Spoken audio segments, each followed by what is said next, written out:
Pension পেয়েছিলাম 11 লাখ টাকা, 11 লাখ টাকাই নিয়ে নামছিলাম, আমি উঠাইতে পারিনি আর। চাকরি থেকে অবসরের পর 2006 সালে পেনশনের 11 লাখ টাকা শেয়ার বাজারে বিনিয়োগ করেছিলেন আব্দুর রাজ্জাক। বারবার হোঁচট খেয়েও লাভের আশায় দীর্ঘ 18 বছরের অপেক্ষার পর অবশেষে পোর্টফোলিওতে থাকা মাত্র 17,000 টাকা নিয়ে বাড়ি ফিরছেন তিনি। সবাই দেখে দেখি তখন এই শেয়ারের বাজারে অনেক লাভ, রাতারাতি মানুষ ধনী হয়ে যায়, এই লোভে পড়ে আসছিলাম, কিন্তু আমার তো কাজে লাগে নাই। সিডিবিএল এর তথ্য বলছে, এমন হতাশা নিয়ে গেল 1 বছরে বিও অ্যাকাউন্ট খালি করে পুঁজিবাজার ছেড়েছেন 91,000 বিনিয়োগকারী।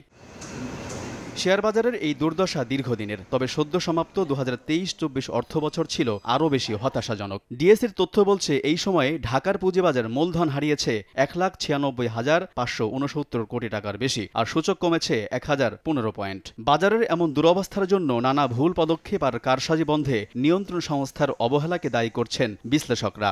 এখন জন্ম সনদ দিয়ে খোলো বিকাশ স্টুডেন্ট অ্যাকাউন্ট, নিজের বিকাশ নিজে কর।